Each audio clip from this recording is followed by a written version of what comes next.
নমস্কার দর্শক বন্ধুরা, আশা করি ভালো আছেন। এনকে ডিজিটালকে যেভাবে আপনারা এগিয়ে নিয়ে যাচ্ছেন, ছড়িয়ে দিচ্ছেন এনকে ডিজিটালের ভিডিও, আমরা সত্যি আপ্লুত।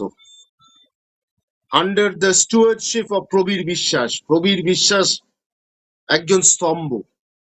তাকে মেরেও, তাকে বকাঝকা করেও, তাকে থ্রেট করেও আটকানো যাবে না।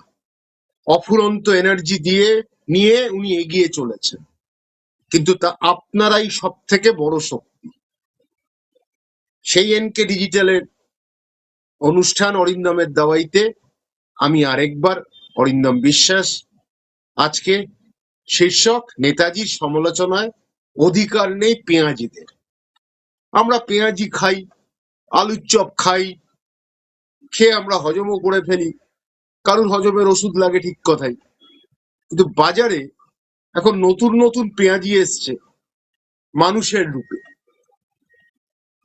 এরা এখন ইতিহাস বিকৃত করতে নেমে পড়েছে, মানে ইতিহাস, হিস্ট্রিটা পরিবর্তন করার নামে বাঙালি মনীষীদের দাও, বাজে কথা বলো, গালাগাল দাও। মানে এরা কতটা অশিক্ষিত, কতটা অযোগ্য, যে তাদের ত্রুটিগুলো অমার্জনীয়। দেখবেন বিয়ের কার্ডে লেখা থাকে, একটা থাকে না ইনভিটেশনে,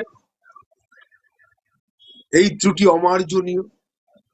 তো এদের ত্রুটিগুলো অমার্জনীয়, ঠিক কথাই, সাথে সাথে এদের জন্য করুণা হয়, করুণা হয়, দয়া করতে ইচ্ছে করে। Hate the sin not the sinner বলে একটা কথা আছে। যাই হোক, একটা কথা দিয়ে আজকে শুরু করবো একটা আলোচনা। এই শীর্ষকটা নিয়েই যাব। আলোচনাটা হচ্ছে সাউথ আফ্রিকাতে, আপনারা সবাই জানেন সাউথ আফ্রিকার ক্রিকেট টিম বহুদিন খেলতে পারেনি। প্রথম ওয়ানডেটা খেলেছিল ইন্ডিয়ার সাথে, যখন ওদের অ্যাপারথাইড, অর্থাৎ এই বৈষম্য, কৃষ্ণাঙ্গদের প্রতি তাদের বৈষম্য, তাদের অত্যাচার ক্রমাগত হয়েছে। অথচ সাউথ আফ্রিকায় কৃষ্ণাঙ্গর সংখ্যা অনেক বেশি ছিল, শ্বেতাঙ্গরা অত্যাচার করে গেছে। কিভাবে তাদের অত্যাচার, সেগুলো অবর্ণনীয়। সেইখান থেকেই উঠে আসে বিভিন্ন নেতার নাম। আপনারা হয়তো সবাই নেলসন ম্যান্ডেলাকে একবারে চিনে নেবে, কিন্তু নেলসন ম্যান্ডেলা ছাড়াও বেঞ্জামিন মোলেজেস একজন কবি, তাকে ফাঁসি দেওয়া হয়। এবার এক ব্যক্তির কথা বলবো, স্টিভ বিকো। সাউথ আফ্রিকায় প্রচুর মানুষকে অ্যাপারথাইডের সময় অত্যাচার, অসহনীয় অত্যাচার করা হয়। আরেকটা ঘটনা আপনাদের খুব ইন্টারেস্টিং লাগবে, কারণ এগুলোর প্রেক্ষী আছে বলেই বলছি। আজ ক্রিশ্চিয়ান বার্নার প্রথম হার্ট ট্রান্সপ্লান্ট করেন, পেশেন্ট যার উপর করেন তার উপর সে কিছুদিন বেঁচে ছিল। তখন এত ইমিউনোসাপ্রেসিভ থেরাপি ছিল না। 1965 সালে প্রথম কার্ডিয়াক ট্রান্সপ্লান্ট। কিন্তু এই আইডিয়াটা ওনাকে কে দেয় জানেন? ওনার একজন ল্যাব অ্যাসিস্ট্যান্ট ছিল, তার নাম ছিল হ্যামিল্টন ন্যাকি। সে একজন কৃষ্ণাঙ্গ ছিল। সেই কৃষ্ণাঙ্গ নাম কিন্তু আপনারা পাবেন না। আমি ডাক্তারি পড়তে পড়তে এগুলো মাঝে মাঝে ঘাঁটতে হয়। সেই কৃষ্ণাঙ্গদের অত্যাচার, তার নাম তো ছেড়েই দিন, তারা অত্যাচারিত হয়েছে। এবার স্টিভ বিকোর কথা বল। স্টিভ বিকো ডাক্তারি পড়তে পড়তে একটা জিনিস বুঝেছিল, এই শ্বেতাঙ্গরা কৃষ্ণাঙ্গদের প্রতি অত্যাচার করত মানসিকভাবে, শুধু শারীরিক নয়। তাদেরকে বলা হতো কালো মানে তার কোনো ডিগনিটি নেই, সমাজের সব থেকে খারাপ কাজগুলো তাদের করতে হবে, তাদের মাথা তুলে দাঁড়াবার অধিকার নেই। এই অধিকারটা একমাত্র শ্বেতাঙ্গদের আছে, সাদা চামড়ার লোকের আছে। এইটা মেনেই সাউথ আফ্রিকায় এই কৃষ্ণাঙ্গরা দীর্ঘকাল ধরে অত্যাচারিত হয়েছে, এবং তাদের মধ্যে একটা কমপ্লেক্স ডেভেলপ করেছে। হ্যাঁ, আমরা তো কালো, আমরা এখানে মেজরিটি হলেও আমরা সাহেবদের গোলামি করে যাব।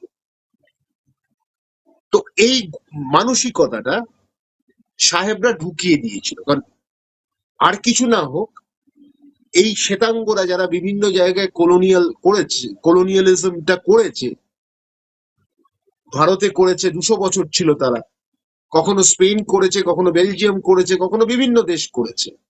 তারা এইটা বুঝেছিল যে মানসিকভাবে যদি এদেরকে টর্চার এইভাবে করা যায়, একই জিনিস বারবার বলতে বলতে, যেটা গোয়েবেলস এর কথা বলে, গোয়েবেলস আগে থেকে কিন্তু এই বুদ্ধিটা এদের মধ্যে ছিল, যদি আমি মানসিকভাবে তাদেরকে ঠেলে দিই, ফেলে দিই, অত্যাচার করি মানসিকভাবে, যে তোমরা উঠতে পারবে না, কারণ আমরাই সেরা, আমাদের রক্তটাই সেরা, আমাদের শিরার মধ্যে সাদা চামড়া, আমরা সেরা জিনিসটা বইছে। স্টিভ বিকো এই জিনিসটা যখন পড়াশুনো করতে শুরু করলেন, খুব কষ্টের মধ্যে ছিলেন, খুব একটা হাম্বল ব্যাকগ্রাউন্ড থেকে উঠে আসা একজন কৃষ্ণাঙ্গ, সে যখন পড়তে শুরু করলো ডাক্তারি পড়ার সময়, তার বিভিন্ন মাথায় আইডিয়াজ এলো যে যদি আমি না কিছু করি, কিছু তো বলতে হবে। তখন দেখলো যে সাইকোলজিক্যাল টর্চার যেটা হচ্ছে সেইটা বন্ধ করতে হবে। তো সাইকোলজিক্যাল টর্চারটা কি করা, সে তখন বিভিন্ন ন্যাশনাল কনসিয়াসনেস মুভমেন্ট তৈরি করেছিল। এরপরে একটা 1976-এ সুয়ার্থ মুভমেন্ট বলে একটা মুভমেন্ট হয়, যেখানে স্কুলের ছাত্ররা স্টিভ বিকোর কথায় অনুপ্রাণিত হয়ে আন্দোলন করে, এবং শ্বেতাঙ্গ পুলিশ স্কুলের ছেলেদের গুলি করে মারতে থাকে।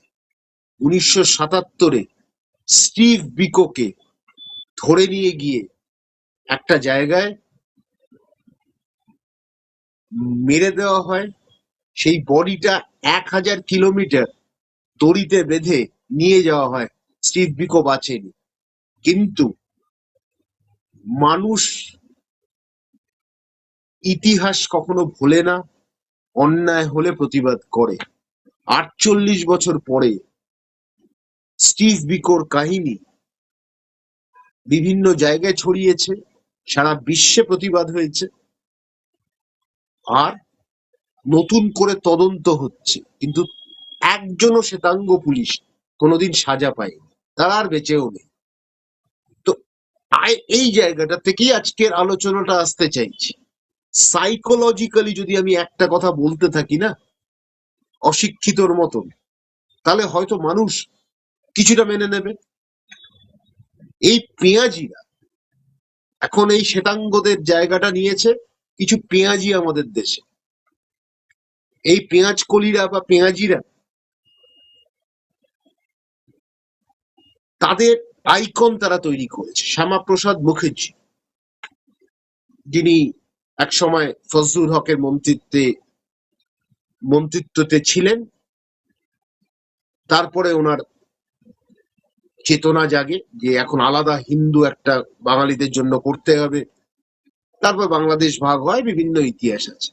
উনি কতটা ভালো ছিলেন কতটা খারাপ ছিলেন আমি জানি না, কিন্তু একটা কথা, শ্যামাপ্রসাদ মুখোপাধ্যায়কে, তার যে আন্দোলনকে ঘিরে সব থেকে বেশি সমালোচনা করেছিলেন কিন্তু সুভাষ বোস, যিনি আমাদের কাছে একটা আইকন।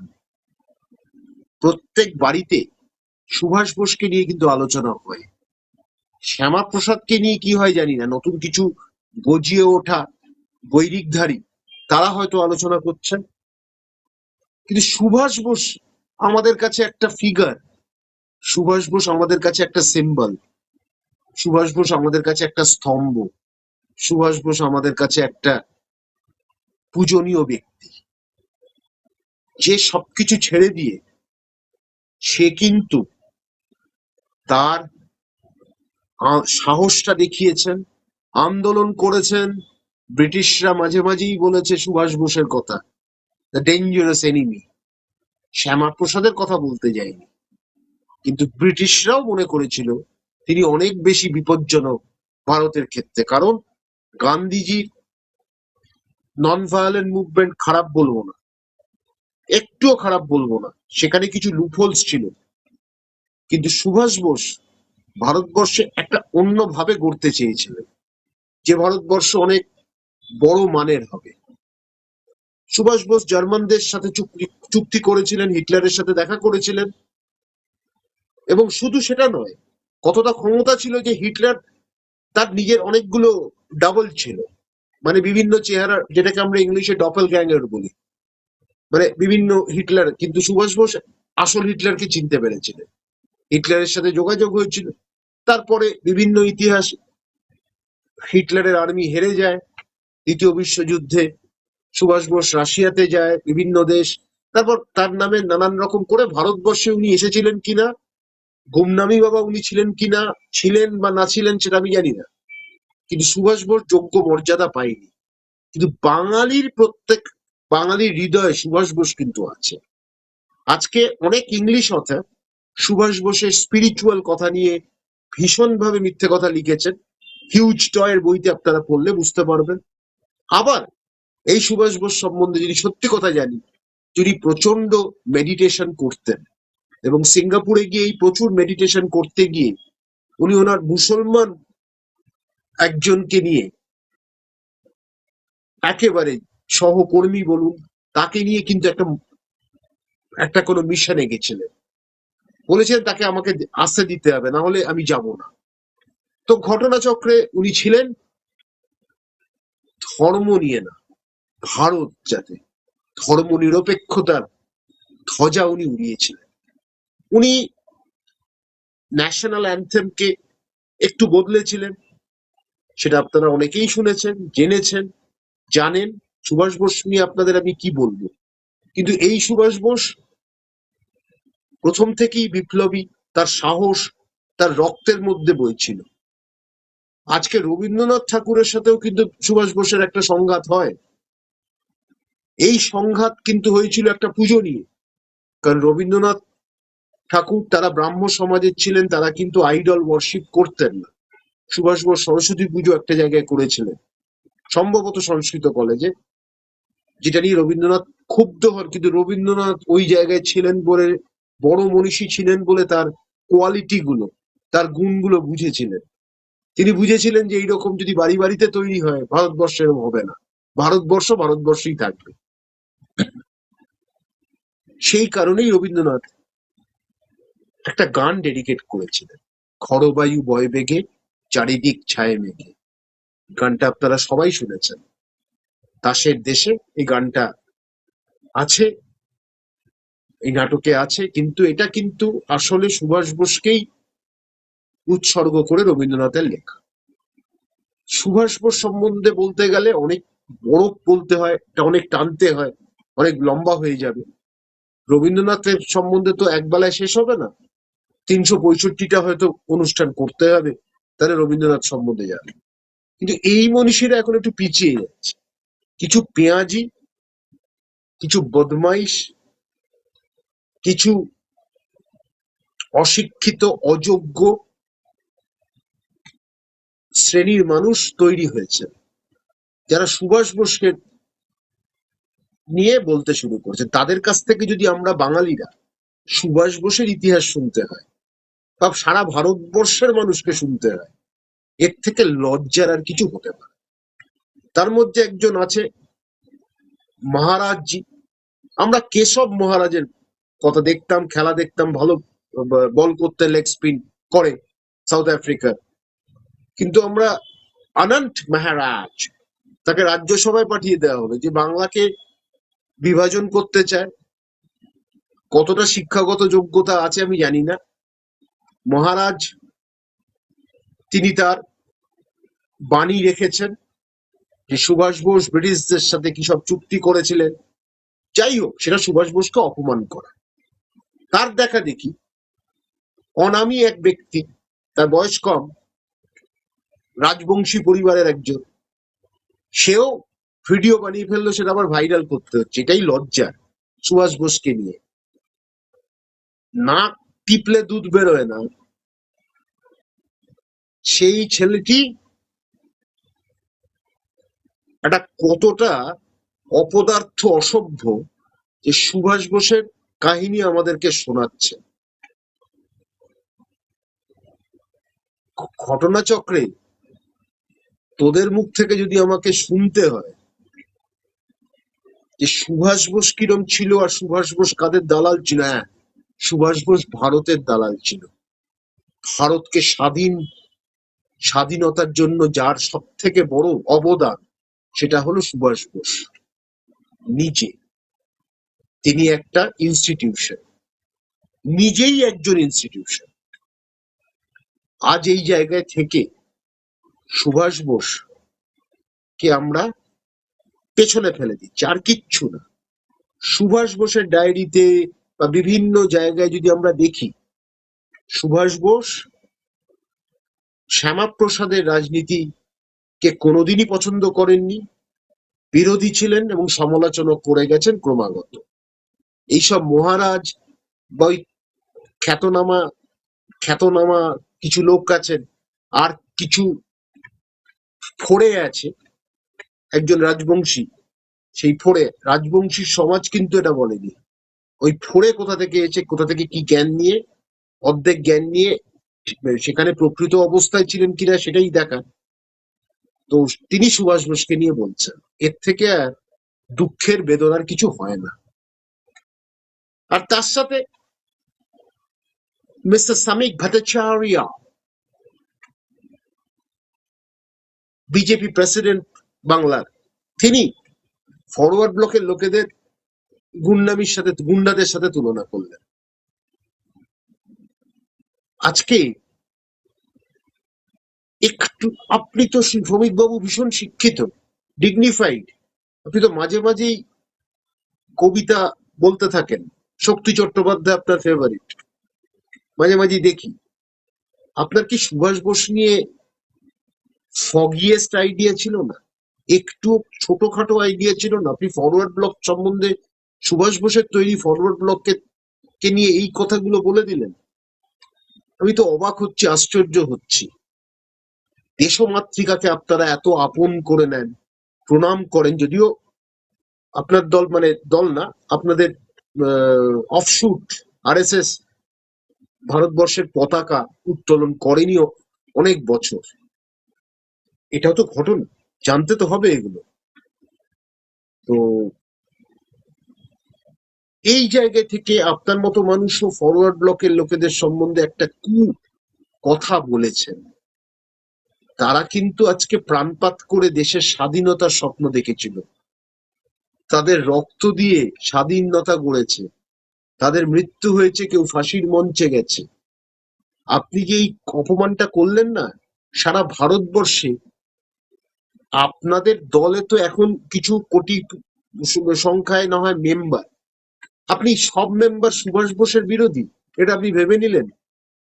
এরকম, এখন জানি অশিক্ষিত লোক আপনাদের দলে একটু বেশি হয়ে গেছে, কিন্তু শিক্ষিত যারা, তারা আপনাদের অনেক কাজে সমালোচনা করছে, তাদের কাছে একটু যাবেন, কি জিজ্ঞেস করবেন?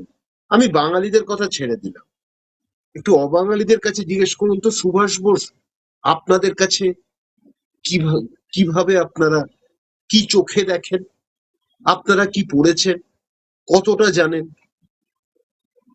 নতুন পেঁয়াজি তৈরি হলে পেঁয়াজ কলি তৈরি হয়, হয়তো কয়েকটা পেঁয়াজ কলি খেলে একটা অনন্ত মহারাজ তৈরি হয়, হয়তো 8টা পেঁয়াজি খেলে ওই রাজবংশী ছেলেটা তৈরি হয়।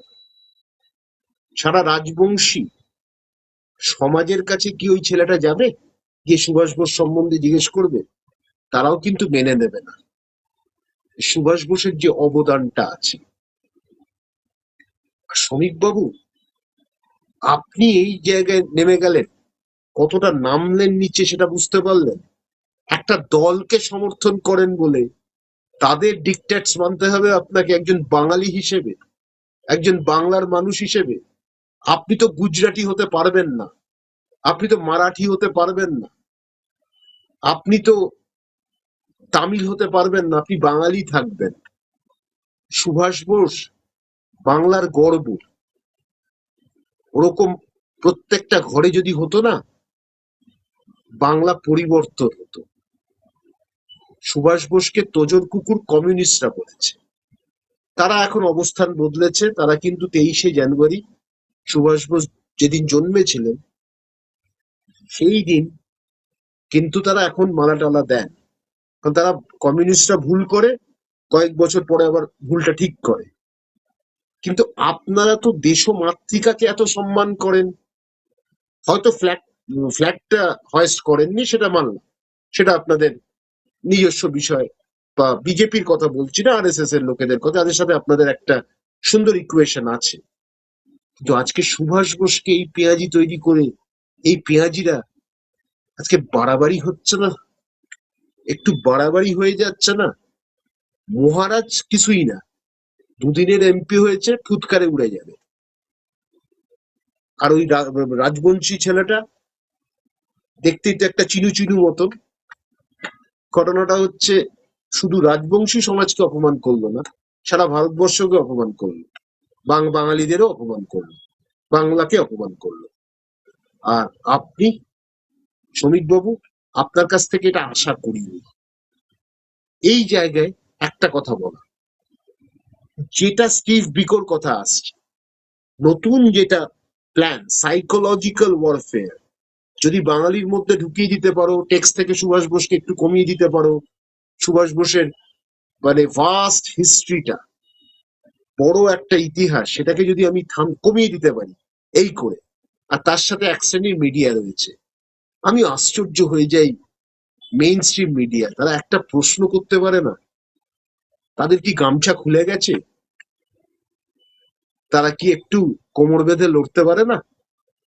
না তারা এই বক্তব্যটা নিয়ে আলোচনাও করতে পারলো না? সমালোচনা তো দূরের থাক, আলোচনা তো করা উচিত ছিল। সুভাষ বোসের পরিবারে অনেকেই বেঁচে আছেন, অনেক আত্মীয় বেঁচে আছে, এরকম অনেক মানুষ আছে, এরকম শিখ সম্প্রদায়ের মানুষ আছেন যারা বেঁচে আছেন, সুভাষ বোসের সাথে লড়াই করেছেন, আজাদ হিন্দ ফৌজ। হয়তো সেই সম্মানটা তারা পাননি স্বাধীনতার পরে।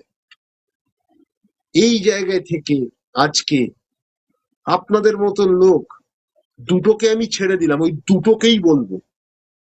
কেশব মহারাজের নাম মনে রাখা যায়, কিন্তু অ্যানান্ট মহারাজ, সে কি বললো? I give a dam. তো সেইটাই হচ্ছে বিষয়, যে আমি এটা নিয়ে চিন্তিত নই। কিন্তু একটু ভেবে আমি শ্রমিক বাবুর কাছেই বলি, আজকে আপনিও একটা দলে পড়ে গেলেন, যে আপনার নিজস্বতা আর থাকলো না, আপনি দলের বক্তব্যটা বললেন, বা দলের যে চিন্তা ভাবনা। ওই জন্যই স্টিভ বিকোর কথাটা এলাম, যে সাইকোলজিক্যালি যদি আমরা বোঝাতে পারি বাঙালিদের সুভাষ বোস কিছু ছিল না, সুভাষ বোস এই ছিল, তাহলে হয়তো কেউ কেউ গ্রহণ করবে। কিন্তু একটা কথা বলে দিই, স্টিভ বিকোকে মেরেও সাউথ আফ্রিকানরা কিন্তু আবার উঠে এসেছিল। অ্যাপারথাইড শেষ, রাজত্ব তারা করছে। ইতিহাস কাউকে ক্ষমা করে না, সত্যটা সবাই জানে একদিন, জানে একদিন।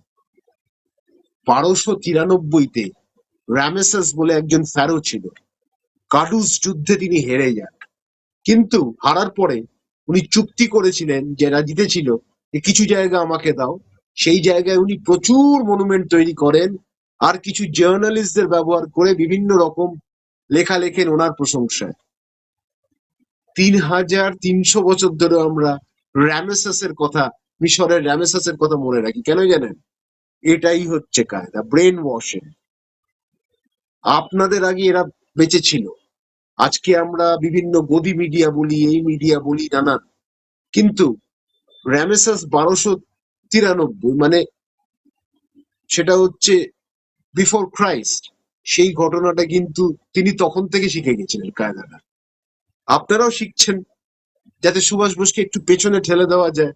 আর আপনাদের আইকন এসপি মুখোপাধ্যায়, শ্যামাপ্রসাদ মুখোপাধ্যায়, যিনি দুই ছাত্রকে, সাহেবদেরকে স্যালুট করেননি বলে ক্যালকাটা ইউনিভার্সিটিতে ঠেঙিয়েছিলেন, বেত্রাঘাত করেছিলেন, অপমান করেছিলেন, সেখানে ছাত্র আন্দোলন হয়।